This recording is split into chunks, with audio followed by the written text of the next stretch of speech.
The storm had been predicted all week, but I never thought it would carry the weight of a night that would change me forever. I remember sitting in my living room, listening to the sound of distant thunder rolling closer while the wind whistled through the trees outside.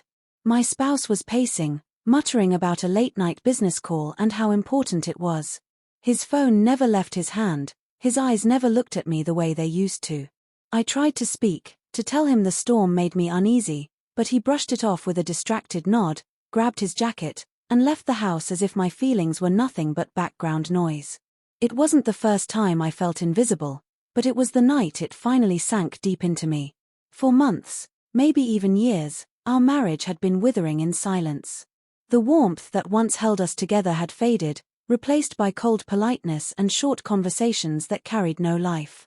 He was either at work, with colleagues, or buried in his phone when he was home. I had become a shadow in my own house, moving through rooms where laughter used to echo, now replaced by the faint hum of his excuses. I told myself this was marriage, that love settles, but inside I longed for someone to notice me, someone to care when I spoke, someone to see me again. That's when my neighbor often slipped into my thoughts. He lived just across the street, a man whose presence carried a steady kind of calm. We'd shared small exchanges, him offering to carry my groceries when my hands were full, casual smiles when our paths crossed in the yard, a few harmless conversations that lingered in my mind longer than they should have. His kindness wasn't grand, but it was genuine, and in the emptiness of my life, even the simplest gestures felt like lifelines. I'd catch myself remembering the way he looked at me, like I mattered, like my words had weight. The first rumble of thunder shook the house harder this time, pulling me back to the present. The lights flickered once, twice, and then went completely dark. I lit a candle and sat alone, listening to the violent dance of the storm outside. Rain pounded the windows like impatient fists, and I felt the isolation press heavier on me. My husband's absence cut deeper than usual that night, and with each flash of lightning, the loneliness inside me seemed to glow brighter than the world outside. Then came the knock. Slow at first, then firmer, deliberate against the howl of the wind. My heart jumped, unsure of whether to open the door, until I heard his voice calling softly through the storm. It was my neighbor, offering help, checking if I was safe. I can't explain why my chest tightened the way it did when I heard him, or why my hand trembled as I reached for the handle. The storm was raging outside, but when I opened the door and saw him standing there with rain dripping from his jacket and a flashlight in his hand, it felt like a storm had already been brewing inside me, waiting for this very moment to break. That night, my loneliness met its match, and nothing would be the same after. White heavy checkmark word count, ~577.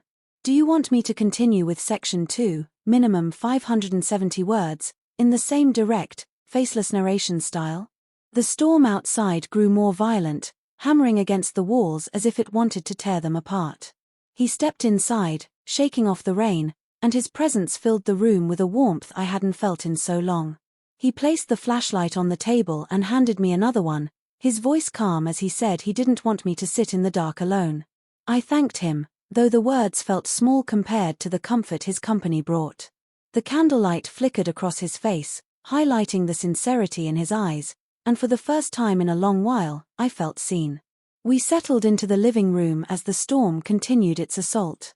The silence between us wasn't awkward, it carried a quiet understanding. He asked if I was afraid, and without meaning to, I admitted more than I should have. I told him the storm wasn't what frightened me the most, it was the emptiness of nights like this, when I was left alone with nothing but shadows and unanswered questions about my marriage. His eyes lingered on me, soft but steady, as if he understood without judgment. That look was enough to loosen something inside me. We spoke in low voices, sharing fragments of our lives as though the storm had stripped away any need for pretense. He confessed his own loneliness, how coming home to an empty house wore on him more than he liked to admit.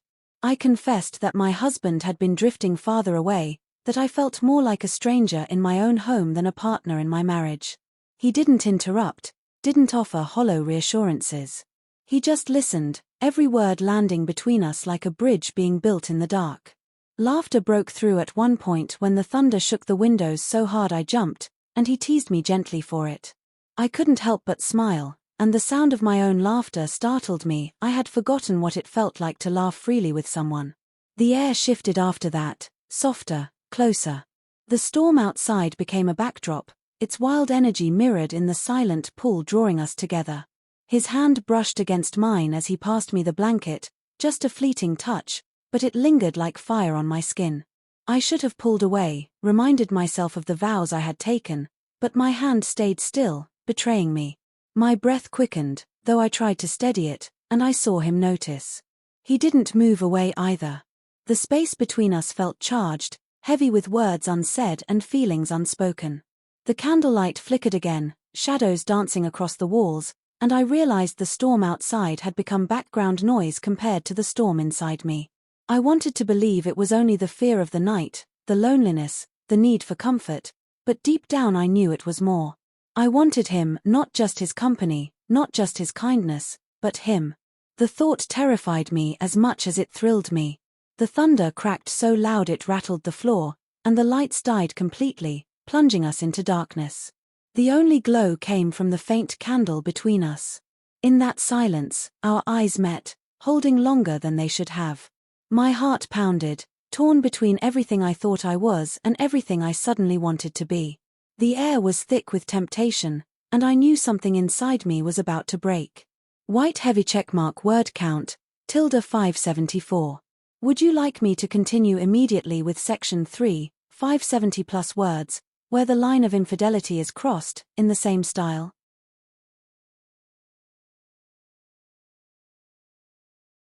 The storm outside seemed to reach its peak, yet the real storm was alive within me. My heart raced, my breath uneven, every nerve in my body alive with a dangerous awareness of how close he was. The silence stretched between us, not empty but charged, as though the world itself held its breath waiting for what we both already knew was about to happen. He shifted closer, not hurriedly, but with a quiet certainty, like he'd been fighting this battle inside himself too and had finally surrendered to it. When his hand reached for mine, I didn't pull back. Instead, my fingers closed around his instinctively, hungry for the connection I had been starving for. The heat of his skin against mine sent shivers down my spine. My thoughts screamed at me to stop, to remember the vows I had spoken, the promises I was meant to uphold, but my heart refused to listen. For the first time in so long, I felt wanted, and I couldn't let that slip away, not tonight, not in this darkness.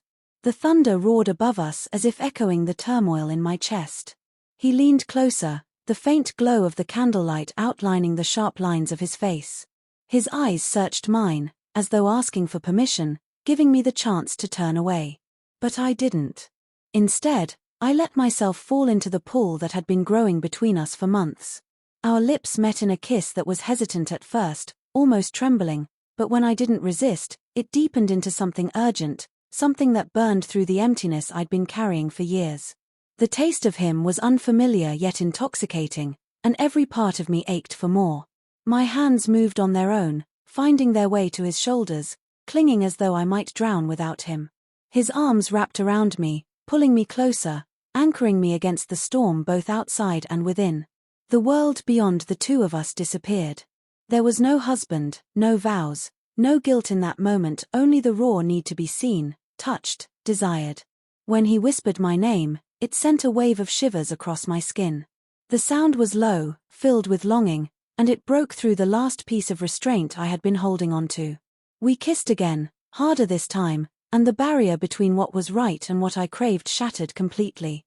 I knew the weight of what I was doing, knew it was betrayal, yet I also knew I had never felt so alive. The hours passed like minutes. The storm howled, but inside, the only sound I cared about was the rhythm of our breaths, the whispers that escaped us in moments of desperate closeness, the way his touch made me forget the cold emptiness of my marriage. Every second felt reckless and dangerous, but also inevitable, as though all the choices and silences that had led me here were always pointing to this night.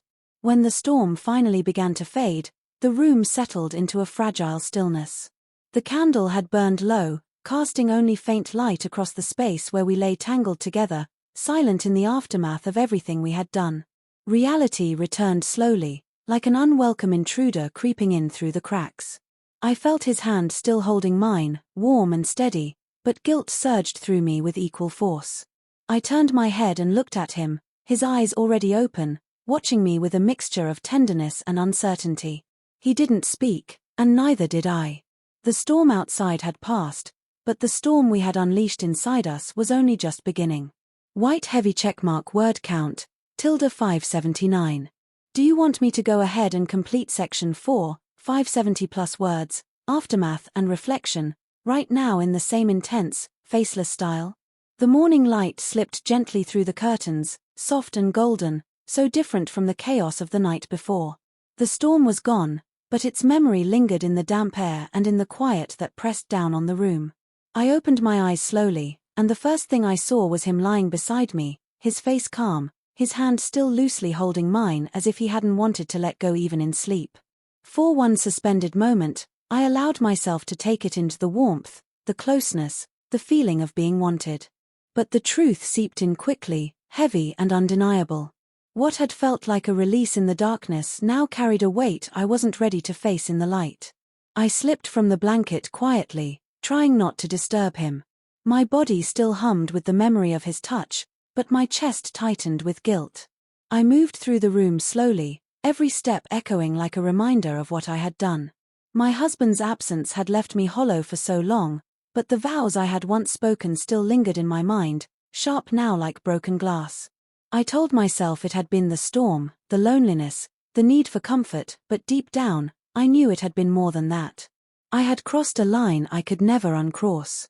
He stirred behind me, and when I turned, his eyes were open, watching me.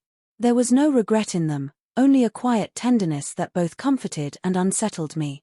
He whispered my name softly, as though he wanted to reach for me again, but he didn't move. Perhaps he felt the same heaviness I did, the awareness that what had happened between us was both undeniable and impossible. I wanted to speak, to say something that would make sense of it all, but no words came. Silence filled the space instead, a silence that spoke louder than anything we could have said. By the time he left, the storm had been replaced by sunlight and birdsong, the world pretending as if nothing had happened. But for me, everything had changed. My husband returned later that day, his demeanor no different than usual, his eyes still fixed on his phone, his words still empty.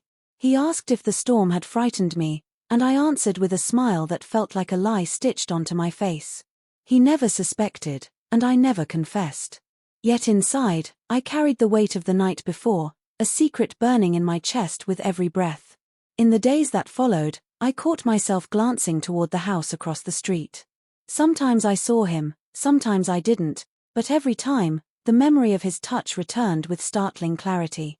I avoided him when I could, not because I didn't want to see him, but because I wanted to too much. The tension between us remained unspoken, a silent acknowledgement of what we had shared and what we could never allow again. At night, lying beside my husband, I felt the gulf between us widen even more. The betrayal weighed on me, but so did the truth it revealed that I had been starving for affection, for intimacy, for the simple act of being seen, and my husband hadn't noticed until someone else did. The storm had torn through the streets, but it had also torn through my marriage, showing me how fragile it had become. I don't know what the future holds. I don't know if I will ever confess, or if this secret will remain locked inside me forever. What I do know is that the night of the storm showed me a side of myself I can never forget. It showed me how desire can bloom in silence, how loneliness can push us toward choices we swore we'd never make, and how one night can unravel years of promises. That night, I learned that destruction doesn't always come from the winds that rattle our windows or the rain that floods our streets. Sometimes, the greatest storms are born in the quiet ache of neglect, in the spaces where love should be but isn't. And when those storms break, they leave behind ruins no sunlight can truly erase.